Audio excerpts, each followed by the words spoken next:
ஹalleluya. நம்முடைய ஆண்டவராக இயேசுவின் நாமத்திலே உங்களுக்கு என்னுடைய வாழ்த்துக்கள்.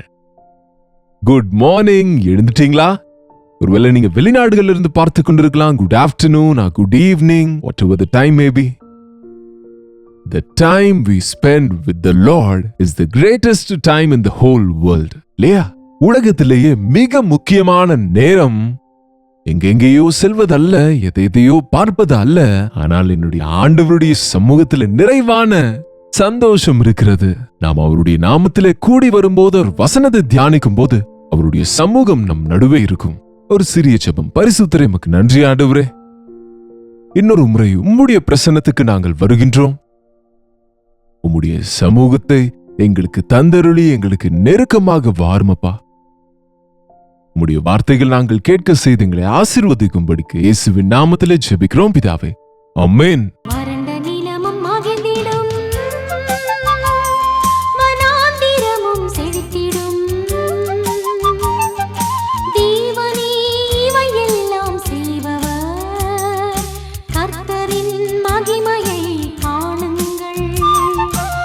எப்படி இருக்கிறீங்க?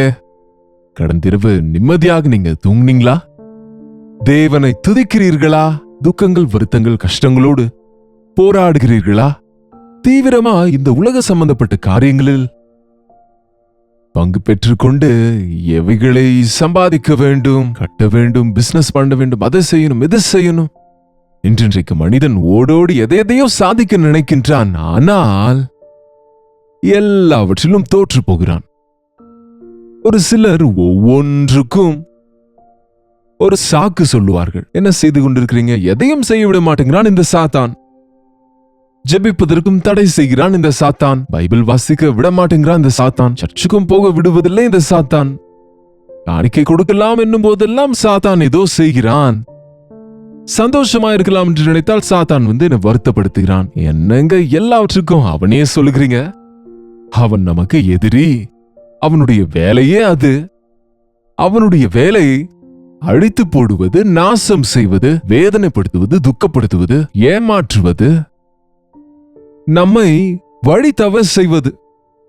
ஏன் அந்த அளவுக்கு சாத்தானையே தியானிக்கின்றீர்கள்? அதை விட பெரிய வல்லமையுள்ளவராகிய நம்முடைய ஆண்டவர் நமக்கு இருக்கும்போது தோற்று போன சத்ருவாகிய பிசாசை குறித்து நாம ஏன் பயப்பட வேண்டும்? ஏன் அவனை பற்றி யோசிக்க வேண்டும்? அவன் நமக்கு எந்த தீமையும் செய்ய முடியாது. ஆனா செய்கிறானேங்க என்று சொல்கிறீங்களா?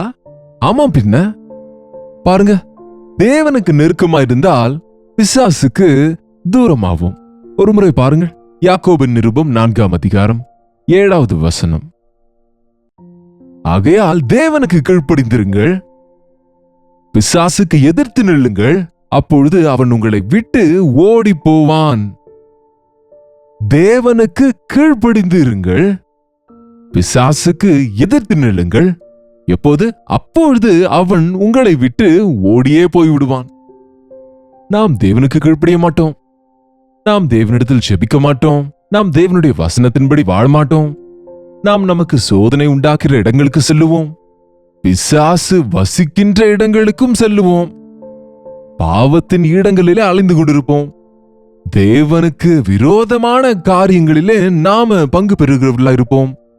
திரும்ப சாத்தான் என்னை வருத்தப்படுத்துகிறான். என்னங்க, இரும்பே ஏன் கடித்தா என்றால் என்னுடைய தங்கத்தை போன்ற புற்றிலே கை வைத்தால் கடிக்க மாட்டேனா என்று சொன்னதாங்க. பிசாசை நீ வேண்டுமென்றே சீண்டுகிறாய், அவனை உதவி கேட்கிறாய், அவனை நீ சார்ந்து கொள்ளுகிறாய். அதனால்தான் அவன் கையினாலே நசுக்கப்படுகிறாய். அவன் உன்னை மோசம் செய்து உன்னை நாசம் செய்ய பிரயாசப்படுகின்றான், முயற்சி செய்கின்றான். நீ தேவனிடத்தில் வா, தேவனுக்கு கீழ்ப்படி, தேவனை நேசி, தேவனுடைய வார்த்தையை கேளு. தேவனுடைய வார்த்தைகளால் நிரம்பியது நம்முடைய பரிசுத்த வேதம். தேவனுடைய வார்த்தைகளை அதனால்தான் உங்களை திரும்ப திரும்ப கேட்க செய்கிறோம். நீங்கள் உங்களுடைய பைபிளை எடுத்து வாசியுங்கள். கேட்டவைகளை, வாசித்தவைகளை மனதில் வைத்துக் கொண்டு தியானியுங்கள். உங்களுக்கு விசுவாசம் உண்டாகும், உங்களுக்கு தைரியம் உண்டாகும்.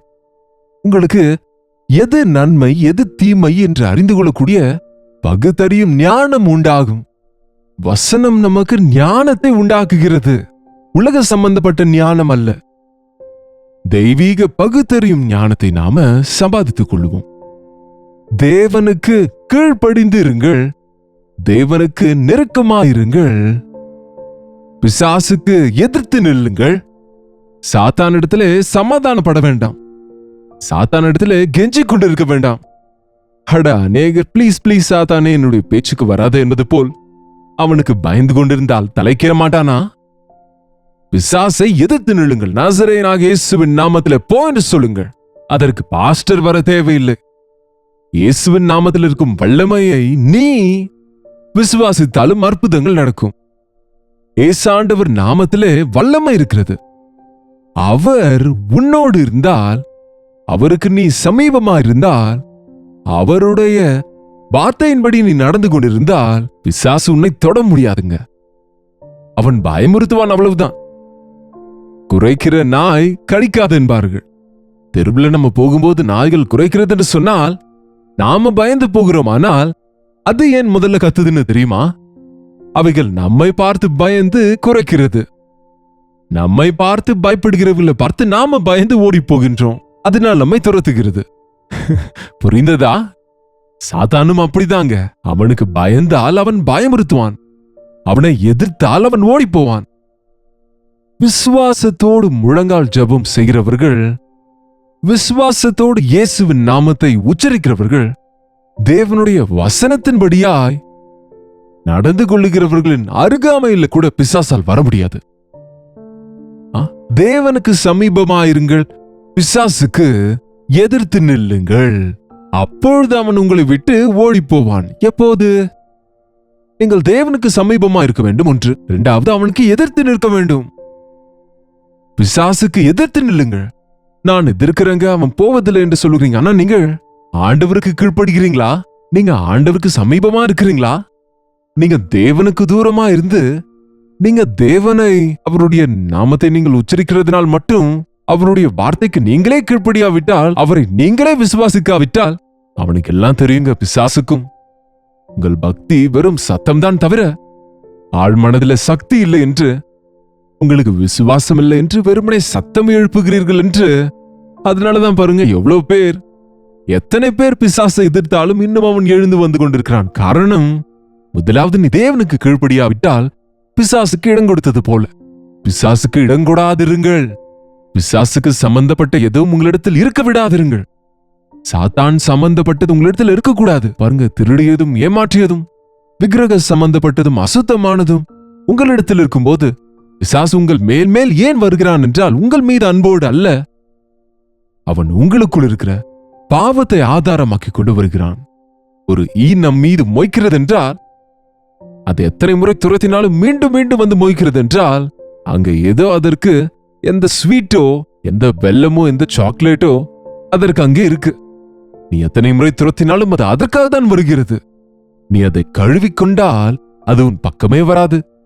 உன்னுடைய வாழ்க்கையில பிசாசுக்கு இடம் கொடுக்கும் பாவம் ஏதாவது இருந்தால், அந்த பாவத்தை உன் மீது உனக்கு விரோதமாய் வைத்து பிளாக்மெயில் செய்வானா பிசாசு.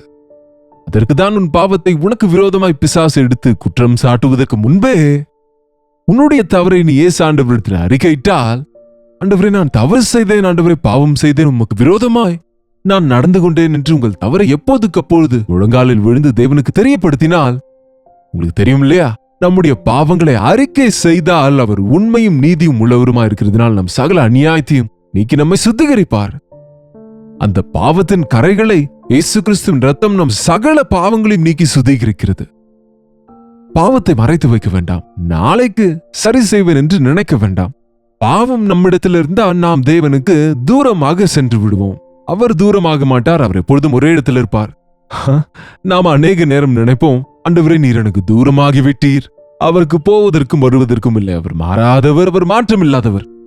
எப்பொழுதும் அவர் ஸ்தானத்தில் அவர் இருப்பார். அவர் மனிதரை பொறுத்து மாற மாட்டார், சூழ்நிலைகளை பொறுத்து மாற மாட்டார். மாற்றம் இல்லாதவர் அவர். அவர் நீதி உள்ளவர், அவர் உத்தமமானவர், அவர் தயவுள்ளவர். அவர் எப்பொழுதும் தன்னுடைய இடத்திலேயே இருக்கின்றார். நமக்கு அவர் தூரமானார் என்றால் நாம் அவருக்கு தூரமாகி விட்டோம். ஆனால் அவர் நமக்கு தூரமாகவில்லை. நமக்கு அவர் சமீபமானார் என்றால் நாம் அவரிடத்துல செல்வதனால் தவிர அவர் நம்முடைய நிலைக்கு இறங்கி போய்விட்டார் என்று அர்த்தம் அல்ல. பாருங்க, தேவனிடத்தில் சேருங்கள், அப்பொழுது அவர் உங்களிடத்தில் சேருவார். நீங்க ஒரு படி முன்னுக்கு வந்தால் அவர் 4 படிகள் முன்பு வந்து உங்களை அணைத்துக் கொள்ளுவார். என்னங்க, நீங்க அவர் எல்லைக்குள் சென்ற அடுத்த நிமிஷம் அந்த கெட்டகுமாரன் சென்று விட்டான். இஷ்டம் போல நடந்து கொண்டான், எல்லாவற்றையும் இழந்து விட்டான், கஷ்டங்களுக்கு ஆளானான், பஞ்சம் வந்தது, நஷ்டம் போனான். தன்னுடையவர்கள் என்று யாரும் இல்லாமல், ஒருவேளை உணவு கூட கிடைக்காமல் பன்றிகள் மேய்க்கிற இடத்துக்கு சென்றானாம். எவ்வளவு பரிதாப நிலைக்கு ஒரு ஐஸ்வர்யமான் மகன் ஒரு அன்புள்ள தகப்பனிடத்திலிருந்து வந்து எவ்வளவு மோசமான நிலைக்கு போய்விட்டான் பாருங்க. அந்த நேரத்தில் தன் தகப்பன் வீடு நினைவுக்கு வந்தது. நான் இங்கே பசியோடு சாகிறேன், அங்கே என் தகப்பன் வீட்டில் நிறைவா இருக்கிறது என்று நினைவுக்கு வந்தது. நான் என் தகப்பனிடம் சென்று மன்னிப்பு கேட்பேன். அப்பாவுடைய மகனாயிருக்க எனக்கு தகுதி இல்லை, ஒரு வேலைக்காரனை என்னை வைத்துக் கொள்ளும் என்று கெஞ்சுவேன் என்று சொல்லி புறப்பட்டான். அவன் நினைத்து எழுந்து சென்றான். ஆச்சரியம், அவன் இன்னும் தூரமா இருக்கும் போதே அந்த தகப்பனின் எல்லைக்குள் காலை வைத்த அடுத்த நிமிஷம் தகப்பன் வீட்டுக்குள்ளிருந்து ஓடோடி வந்து அவனை அணைத்து கொண்டு முத்தமிட்டு உள்ளே கூட்டிக் கொண்டு சென்றார். எந்த கண்டிஷனும் சொல்லவில்லை. அன்கண்டிஷனல் லவ், எல்லைகள் அற்ற அன்பு இது. நீ திரும்பி வந்தாலே போதும். நீ ரிப்பென்ட், இப்படி என்றால் அர்த்தம் என்ன? மனஸ்தாபப்படுவது என்றால் திரும்பு. நீ தேவனிடத்திலிருந்து ஓடி போகிற வரைக்கும் சாத்தான் உன்னை துரத்தி கொண்டிருப்பான். நீ தேவனை நோக்கி ஓடும்போது சாத்தான் உன்னை பின்தொடர முடியாத, அவன் பின்னோக்கி ஓடுவான். உனக்கு முன்பு உன் ஆண்டவர் தம் கரங்களை நீட்டி உன்னை கட்டி அணைத்துக் கொள்ள ஆயத்தமா இருக்கிறார். ஆமாங்க, தேவனிடத்திற்கு சேருங்கள், அப்பொழுது அவர் உங்களிடத்தில் சேருவார். சரிங்க, எப்படி தேவனிடத்துக்கு வர வேண்டும்? எந்த சிலுவை கிட்ட போகணுங்கிறீங்க? எந்த மலைக்கு போக வேண்டும்? எந்த போட்டோ கிட்ட முழங்கால் போட வேண்டும் என்று கேட்காதீங்க. ஆண்டவர் எப்பொழுதும் நம் அருகாமையிலே இருக்கிறார். நீங்க எங்க இருந்தால் அங்கே முழங்காலில் விழுந்து விசுவாசத்தோடு, ஆண்டவரே, நான் உமக்கு முன்பு பரலோகத்துக்கு விரோதமாக, உமக்கு விரோதமாக நான் பாவம் செய்தேன் என்று அறிக்கை செய்ய வேண்டும்.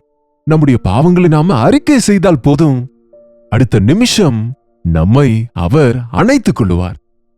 பாவத்தை அவர் அரவணைக்க முடியாது.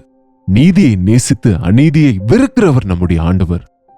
நம்முடைய பாவங்களை நாம் அறிக்கை செய்தால் அவர் இரத்தத்திலே கழுவி பரிசுத்தப்படுத்தி நீதிமான்களாக செய்வார். தேவனை கிட்டி சேருங்கள் என்றால் தேவனுக்கு கீழ்ப்படியுங்கள் என்றால், இதோ ஒவ்வொரு நாளும் தேவனுடைய வசனத்தை கேட்கிறீர்களே, வசனத்தை நீங்கள் அறிவீர்களே, பைபிளில் தேவனுடைய வசனங்களை வாசிக்கிறீர்களே, அவர் வார்த்தை கேட்பதென்றால் வந்து சொல்லுவார் நினைக்கிறீங்களா? அவர் வார்த்தைகளை எப்பொழுதோ சொல்லிவிட்டார்.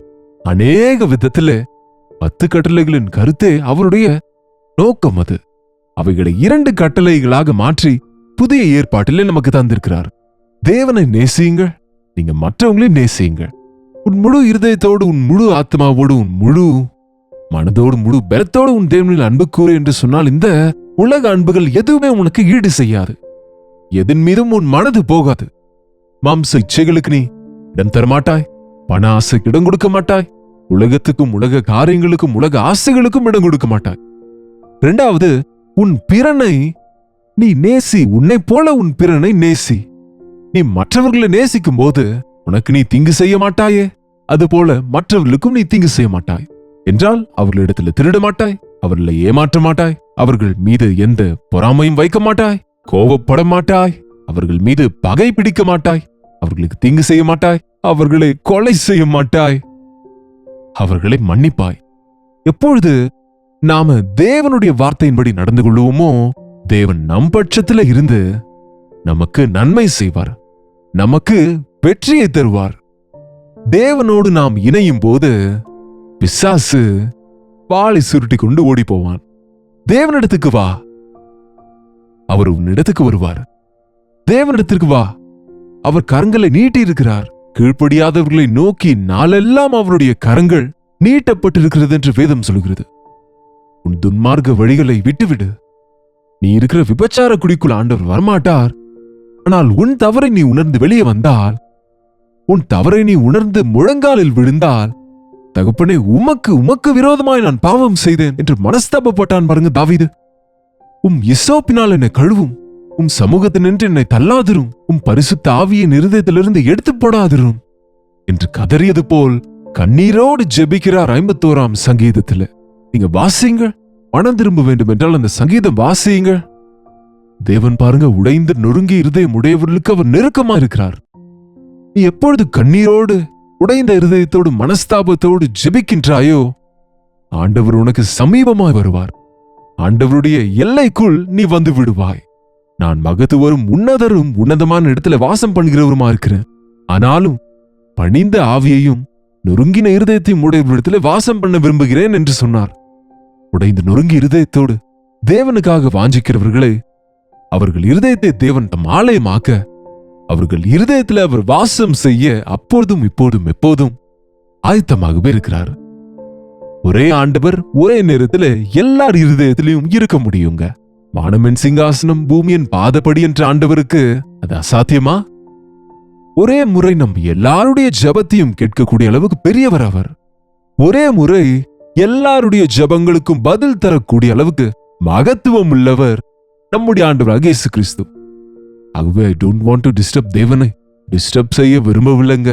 எல்லாரும் ஜெபித்துக் கொண்டிருப்பாங்களே, நான் எதற்கு என்று சொல்லுகிறார்கள் ஒரு சிலர். அறியாமை.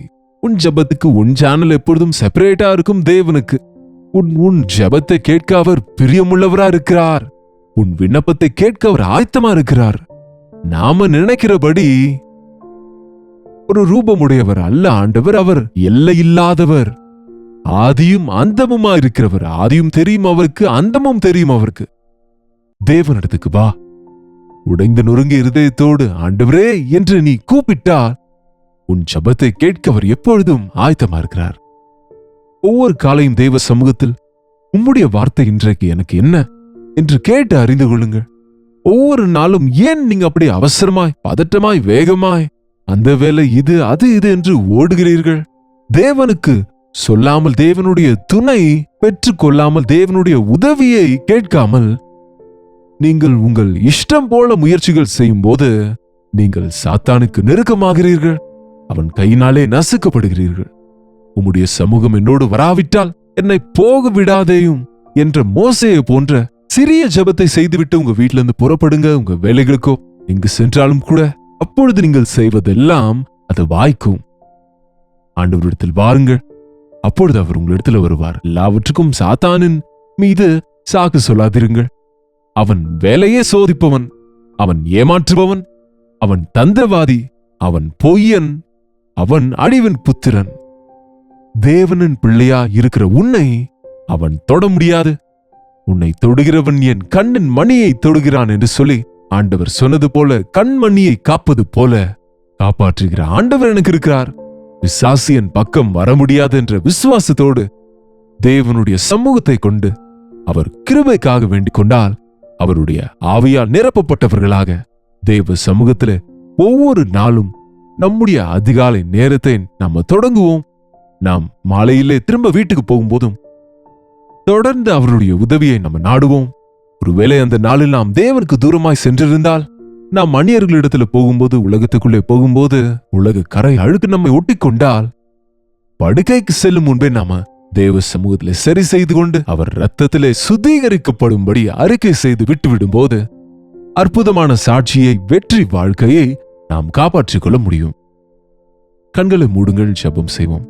பரிசுத்தரே, அன்புள்ள தகப்பனே, இன்னொரு முறை முடிய சமூகத்திலே விண்ணப்பம் செய்கிறோம் அப்பா. அந்தகார சக்திகள், அசுத்த ஆவிகள், அவைகள் தீவிரமாய் வேலை செய்கின்ற இந்த கடைசி காலத்திலே பிசாசின் கிரியைகளை அழிக்கும்படியாக வந்த ஆண்டவர் மீது விசுவாசம் வைக்க, சோதிக்கிற சாத்தானுக்கு இடம் கொடாமல் காப்பாற்றுகிற ஆண்டவரை எங்கள் இருதயத்திலே, எங்களுடைய இருதய சிங்காசனத்திலே அமர வைக்கும்படியாக ஆண்டவரே, எங்கள் இருதய பீடத்தின் மீது உம்மை வரவேற்க எங்களுக்கு உதவி செய்யும் அப்பா.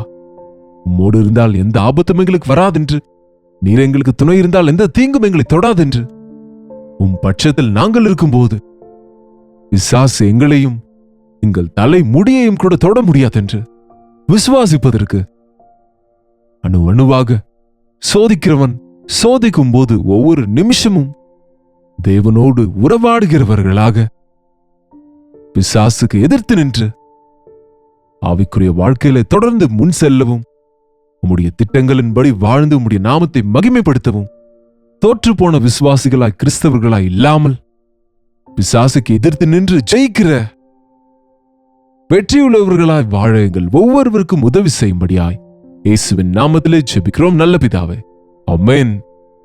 நம்முடைய பிதாவாகிய தேவனுடைய அன்பும் குமாரனாகிய இயேசு கிறிஸ்துவின் கிருபையும் பரிசுத்த ஆவியானவருடைய அந்யோன்யமும் ஐக்கியமும் கூடி வந்திருக்கிற நம் அனைவருக்கும் இப்பொழுதும் சதா காலமும் துணையாயிருப்பதாக, ஆமென்.